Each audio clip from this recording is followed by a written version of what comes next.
Christmas Every Day by W.D. Howells. Narrated by Thomas Rose.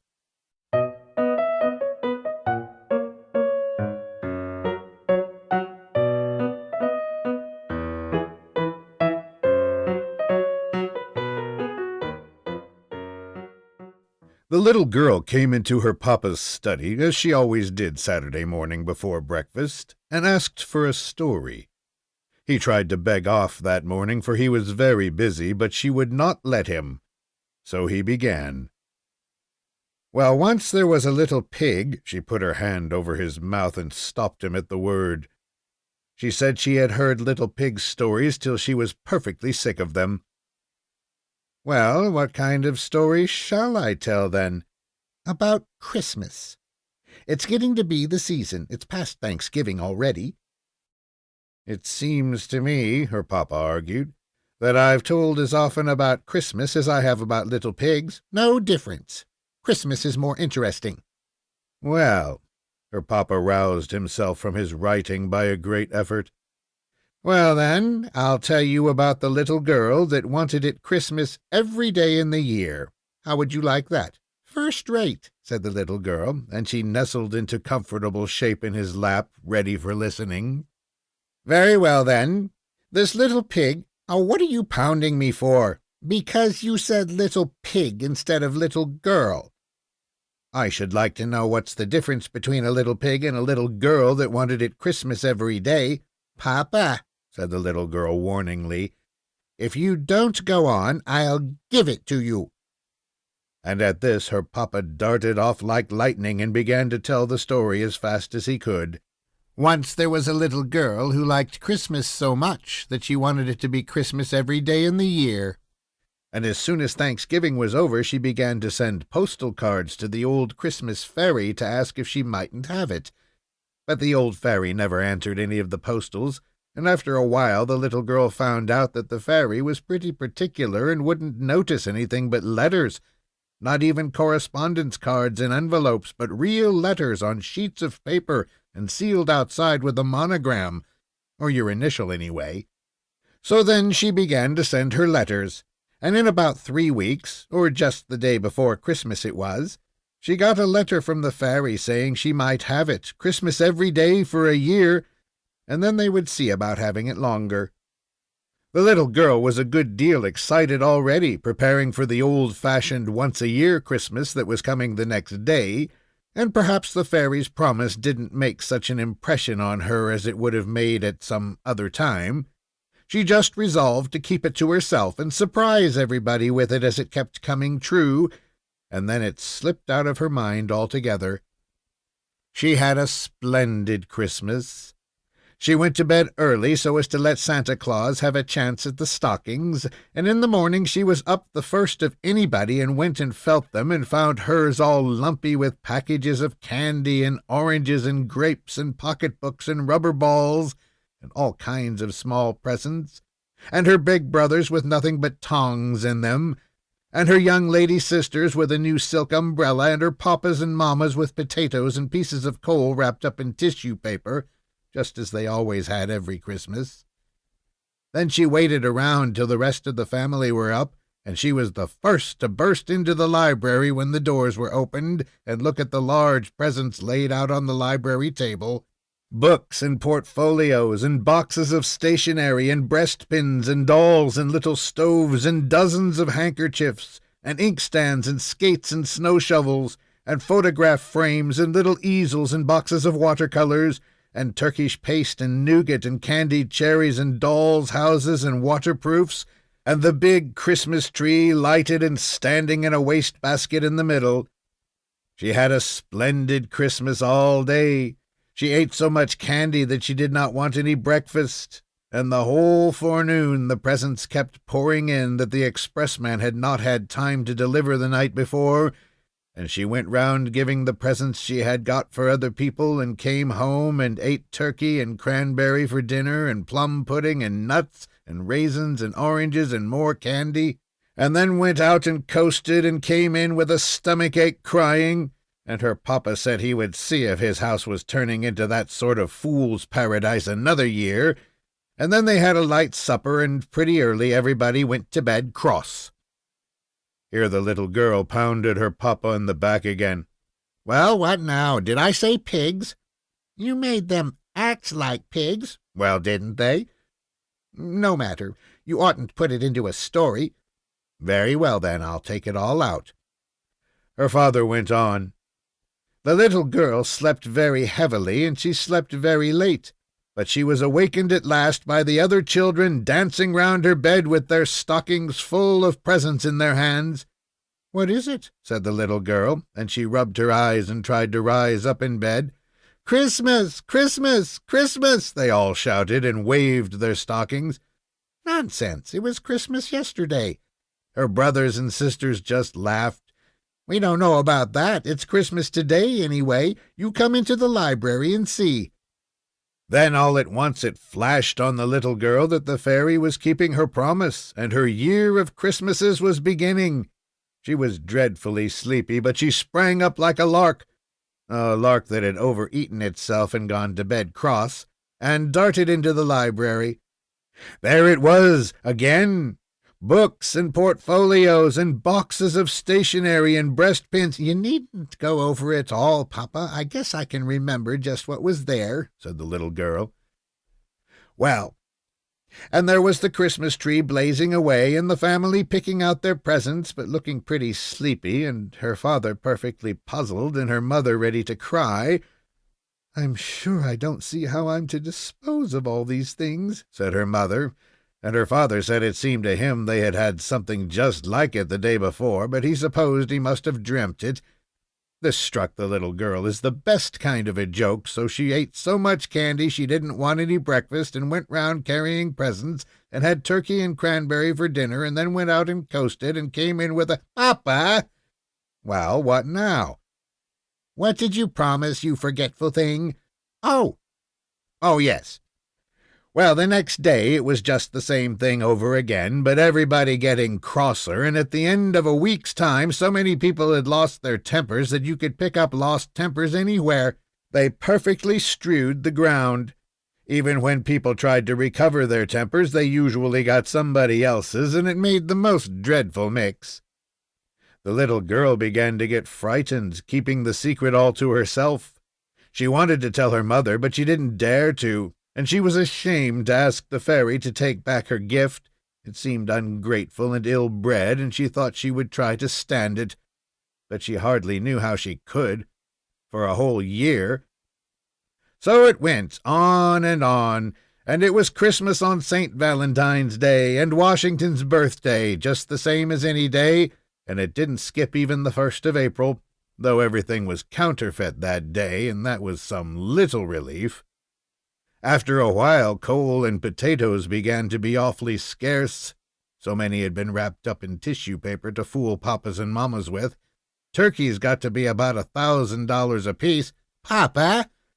"Well, what?" "You're beginning to fib." "Well, 2,000 then.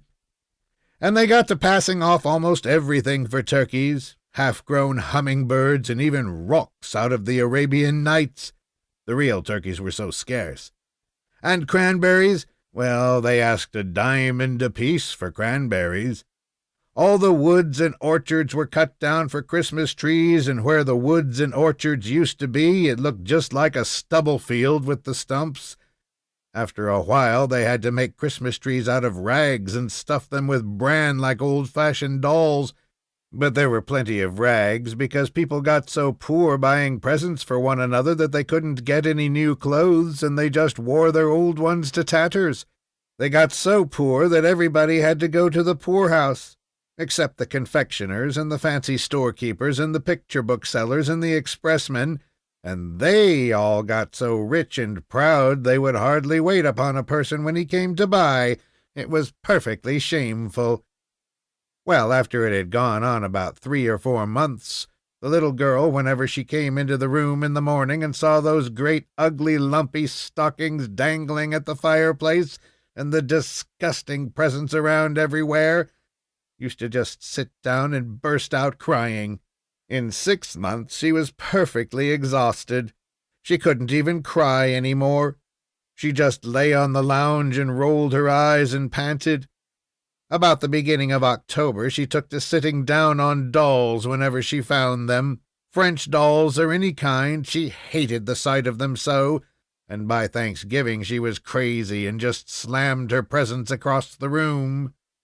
By that time, people didn't carry presents around nicely any more. They flung them over the fence or through the window or anything, and instead of running their tongues out and taking great pains to write, "For dear Papa," or Mama, or Brother, or Sister, or Susie, or Sammy, or Billy, or Bobby, or Jimmy, or Jenny, or whoever it was, and troubling to get the spelling right, and then signing their names, and Xmas 18 whatever, they used to write in the gift books, "Take it, you horrid old thing," and then go and bang it against the front door. Nearly everybody had built barns to hold their presents, but pretty soon the barns overflowed, and then they used to let them lie out in the rain or anywhere. Sometimes the police used to come and tell them to shovel their presents off the sidewalk or they would arrest them. "I thought you said everybody had gone to the poorhouse," interrupted the little girl. "They did go at first," said her papa, "but after a while the poorhouses got so full that they had to send the people back to their own houses. They tried to cry when they got back, but they couldn't make the least sound." "Why couldn't they?" "Because they had lost their voices saying Merry Christmas so much. Did I tell you how it was on the 4th of July? "No, how was it?" And the little girl nestled closer in expectation of something uncommon. Well, the night before, the boys stayed up to celebrate, as they always do, and fell asleep before 12 o'clock as usual, expecting to be wakened by the bells and cannon. But it was nearly 8 o'clock when the first boy in the United States woke up, and then he found out what the trouble was. As soon as he could get his clothes on, he ran out of the house and smashed a big cannon torpedo down on the pavement, but it didn't make any more noise than a damp wad of paper, and after he tried about 20 or 30 more, he began to pick them up and look at them. Every single torpedo was a big raisin. Then he just streaked it upstairs and examined his firecrackers and toy pistol and $2 collection of fireworks and found that they were nothing but sugar and candy painted up to look like fireworks. Before 10 o'clock, every boy in the United States found out that his 4th of July things had turned into Christmas things, and then they just sat down and cried. They were so mad. There are about 20 million boys in the United States, and so you can imagine what a noise they made.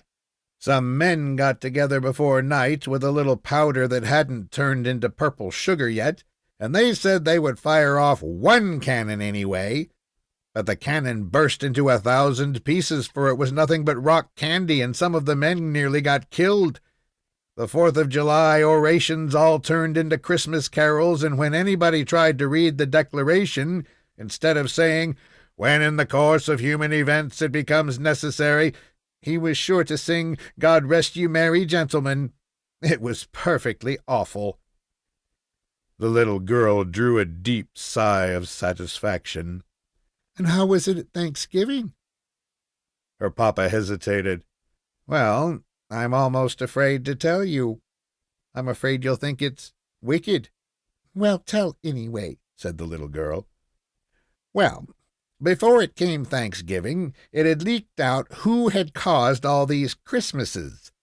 The little girl had suffered so much that she had talked about it in her sleep, and after that hardly anybody would play with her. People just perfectly despised her, because if it had not been for her greediness it wouldn't have happened. And now when it came to Thanksgiving and she wanted them to go to church and have squash pie and turkey and show their gratitude, they said that all the turkeys had been eaten up for her old Christmas dinners, and if she would stop the Christmases, they would see about the gratitude. Wasn't it dreadful?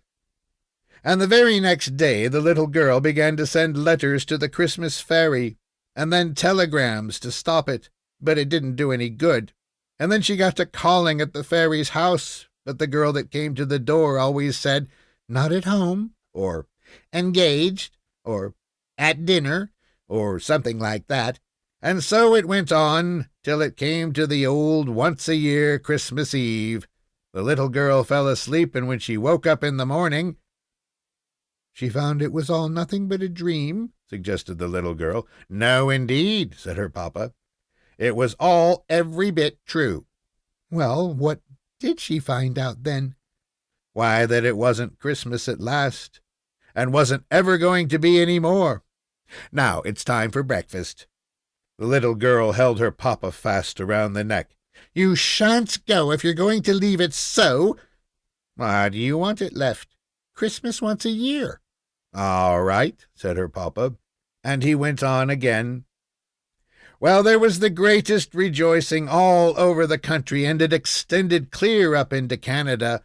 The people met together everywhere and kissed and cried for joy. The city carts went around and gathered up all the candy and raisins and nuts and dumped them into the river, and it made the fish perfectly sick. And the whole United States, as far out as Alaska, was one blaze of bonfires where children were burning up their gift books and presents of all kinds. They had the greatest time.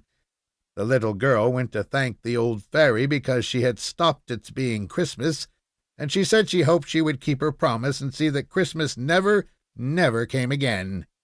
Then the fairy frowned and asked her if she was sure she knew what she meant, and the little girl asked her why not.